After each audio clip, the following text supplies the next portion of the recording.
Good evening. Welcome to the Glazov Gang. Tonight we have a very special guest via Skype in Germany joining the Glazov Gang this evening, Vijeta Uniyal. He is the founder of Indian Friends of Israel, and he is an Indian entrepreneur based in Germany.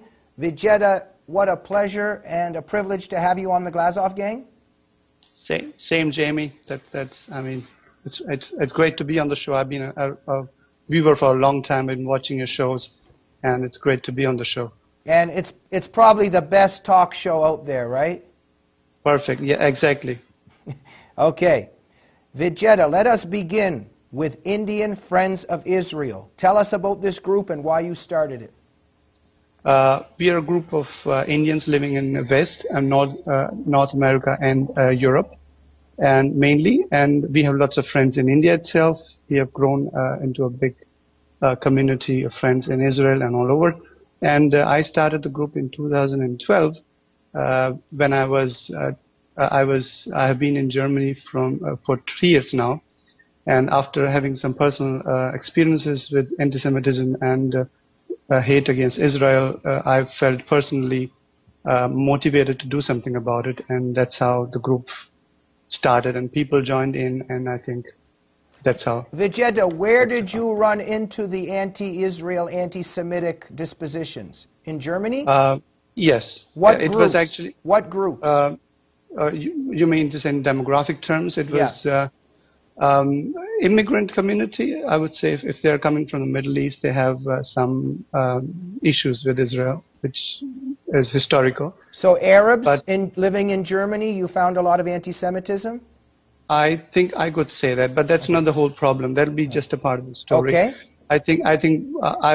What shocked me more was when I experienced anti-Semitism at places where we're not expecting, in high up in society, where you would expect people don't have grievances. But I found it in higher places and in German community itself. I see. Which generally is very inviting, very open, but I'm not saying all of it, all of them, but I found tendencies in places where I was not expecting. So it was troubling for me. So there's, in other words, there's also still anti-Semitism among Germans and native Germans, right? Yeah, I would have a problem with labeling everything as anti-Semitic, but I think there's a lot of issues with Israel and with Jewish community. I think there's a lot of misinformation out there, and there are different motivations for having that. But I think one would feel, if one supports Israel in Europe, that that position is not the mainstream position. Have you run into any neo-Nazi movements? To what extent do they have any influence, or do they exist? Tell us about them. They're at the periphery of the society. They're not part of the mainstream discourse. The anti-Semitism that troubles me is when it comes from the middle, when it comes from the people who generally would not consider themselves even right-wing. They would be very liberal on issues, but when it comes to Israel or Jews, they would say views that would be very racist from people. You would say they would never consider themselves as racist. Okay. This is the issue what bothered me more than just right-wing that out there. Right. Now, Vijeta, you're from India, and yes. Your experience in Germany running into these anti-Israeli, anti-Semitic dispositions alarmed you, and you decided to start a group for Israel. But let me ask you this. How come you're not anti-Israel or anti-Semitic, and being from India? Tell us a little bit about Indians in your background. They don't really share these anti-Israeli feelings that exist very much in the Arab community? Exactly. India has a long history of having Jewish communities in India for 2,000 years, and Jews have been part of Indian society, and I can fairly say they did not experience anti-Semitism in India. And even when they left, the young people in the Jewish community have mostly left for Israel, and older people, and still there are actually around 100,000 Jewish Israelis of Indian origin in Israel itself. So there was a big community, and there is still a community in India. And I think when we talk about anti-Semitism, and which is also connected to anti-Americanism in some parts, if you say Middle East or in Europe, because of certain historical reasons, the anti-Semitism was there. But if you see the wider world, if you see Asia, China, Korea, Japan, even Africa, you don't see that. I mean, you don't have that kind of anti-Semitism. Or, I mean, you would have racism. You would have a problem with people who are different color, different race, different classes, different caste, I mean. But you would not have anti-Semitism, which I think is a very vile form of racism.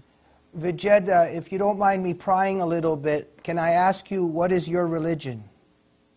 It'll be a difficult question for me to answer because my parents were Hindu. I grew up as a Hindu, but my parents were very liberal. My grandfather was the biggest influence for me. He gave me my first Bible when I was 8, and he marked some places that I should read. And I think I have been in touch with religions all my life, and they have enriched me. My wife is Catholic, but I am not practicing any religion in particular. Okay, so Vijeta, you're very disturbed and you care about, anti-Semitism, hatred of Israel, and you have started this group, Indian Friends of Israel. Tell us a bit about the group and what you guys are doing lately, and maybe some things you're achieving or hope to achieve. Yes. We started in around, that was in November 2012 when we really started, when I really started organizing, contacting people.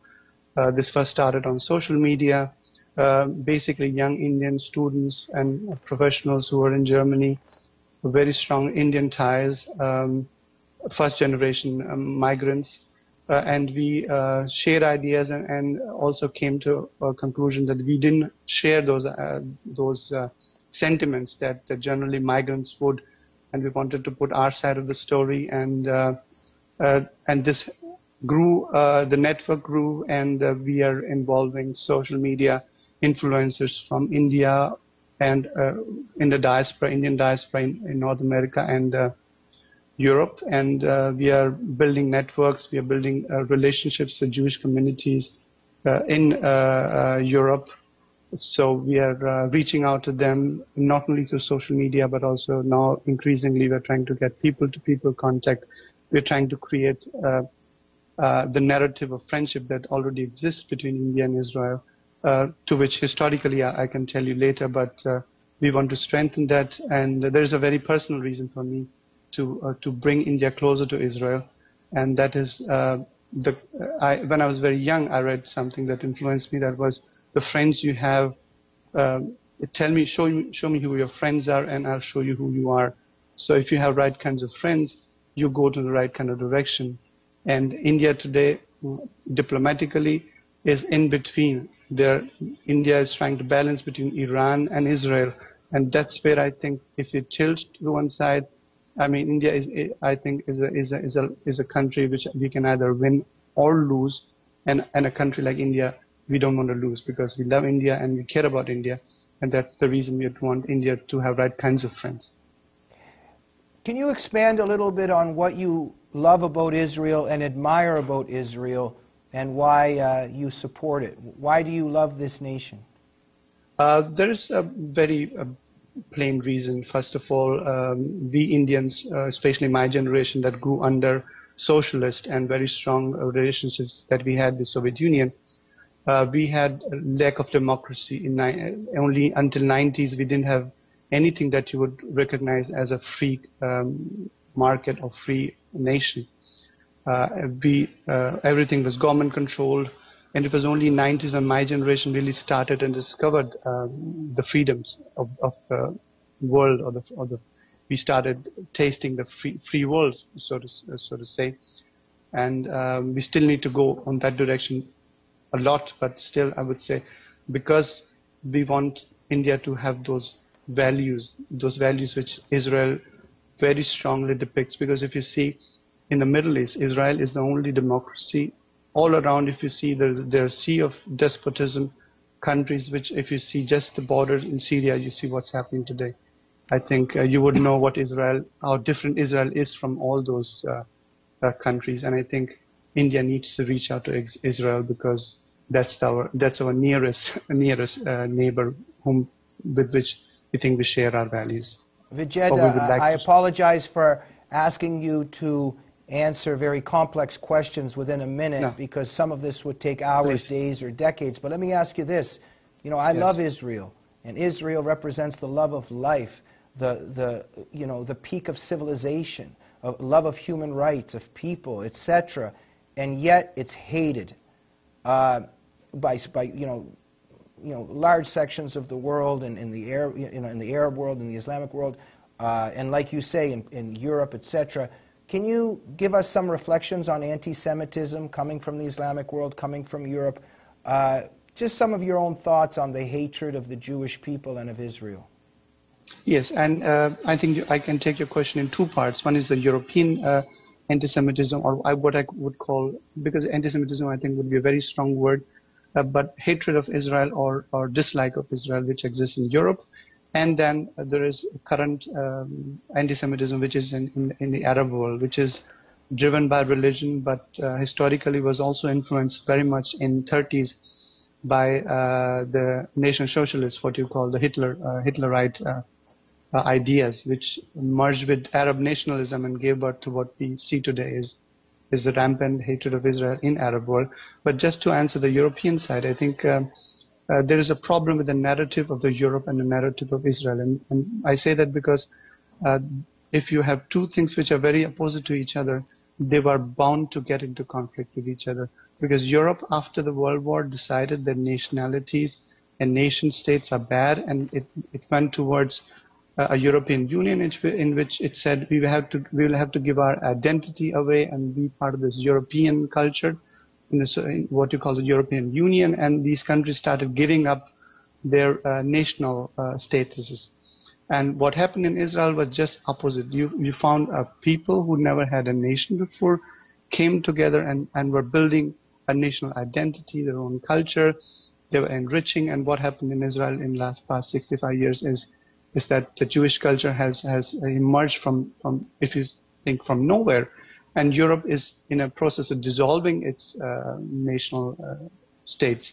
So this is the narrative, I think, that runs against each other, and that's the reason why many people in Europe try to tell Israel, why don't you be just like us? Why didn't you stop being a Jewish nation? Why didn't you just stop? And they don't understand that culture is a very big part of who you are. And if you give your culture, you would not be what you are. And this is the narrative which is running against each other. And that's the reason why Europe is very skeptical, at least from the political side of Israel. And as far as Arab world is concerned, we can go on hours discussing that.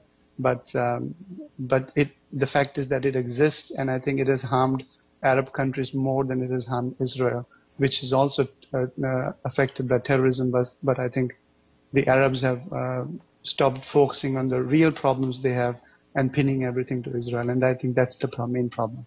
Okay, Vijeta, tell me now, as a supporter of Israel and a lover of Israel and wants to see India become closer with Israel, and yet we see the United States of America bullying Israel with Obama and Kerry. They're bullying Israel, treating it almost like an enemy rather than an ally, reaching their hands out in solidarity to the enemies of Israel. And relations with India have already also gone very low under Obama and Kerry. Sorry is a two-folded question, but just in general with Obama and Kerry and this whole administration and what's happening with both Israel and with India in terms of the U.S. Firstly, I mean, not being American, I would be very hesitant of saying anything against this administration. But just to plainly, I think what you have said is not two-folded question. It's just a one-folded question, because I think when President Obama came to office, we know what he said. He wanted to talk to enemies, and he wanted to reach out to them. But what has actually happened is, in reaching out to the enemies, for example, Iran, if we what we see in the world is what perceived is that you are incentivized for bad behavior, and if you are a loyal friend, you have no gain, and you'll be pushed around. And this is what Israel has experienced in the past years. This is what India has experienced as far as the terrorism and issues with Pakistan have been concerned. India, the recent diplomatic incident which you had, I think that was just a symptom. That was something that was just waiting to happen, because there were a lot of sentiments within Indian national security establishment which thought that they are not being treated as loyal friends and they are being tread upon. And I think similar sentiments are in Israel also. And because if you give an impression that you could do anything against US and still US is going to be nice to you, and if you're nice to US, nothing's going to happen. So you're incentivizing bad behavior, and that's what actually I would say it's a complex question, but that would explain some part of it. Okay, Vijeta, where can people find your group if they want to help or join or support? Where can you find it? Exactly. We are on Twitter very strong. It's at Indians for Israel. It's INDI Indians. Indians for Israel. It's a digit. It's Indian for the digit for Israel. Okay. And on Facebook we are on same Indians for Israel. Indians for Israel. Facebook.com/Indians for Israel. Okay, excellent. Now, just with our 1.5 minutes left, what do you hope in the end that your group can help achieve? I think we are very strong on social media, and I think this is where the future is going to be. This is how people are going to meet in future, and communities and individuals are going to interact. And we would like to build alliances. First is an alliance within India and Indian community for Israel, and then between Indian communities and Jewish communities in diaspora. We want people-to-people contact. We want face-to-face contact, and this is exactly what we want to achieve. We want to be a platform where people from India and people from Israel, and also all people who love India and Israel, can come together and share their ideas and do projects and reach out to each other. For example, if what we already doing, small Indian communities all over US and Europe, they're trying to reach out to Jewish communities, not only when they're attacked, but just to celebrate festivals or just days on which they would celebrate each other's culture. And this we think can be a very good thing if we bring communities together and even do that online or offline in a way. Vijeta, we are just trying to be a platform. Vijeta, I wish there were more people like you in the world. Thank you so much for what you're doing. I mean, I believe that Israel represents civilization and all that's good in the world, and such large segment of the world ganging up against Israel at the moment. And it's wonderful to see people like you on the front lines, supporting Israel, defending Israel. Ladies and gentlemen, it's Indians for Israel, and you can find them on Facebook and on Twitter. Please support this group. Vijeta, keep up the fight, my friend, and God bless you. Thank you for having me here, Jamie. Thank you. We hope to see you soon, and we'll see you soon. Sure. Thank you. And we'll see you next week on the Glazov Gang.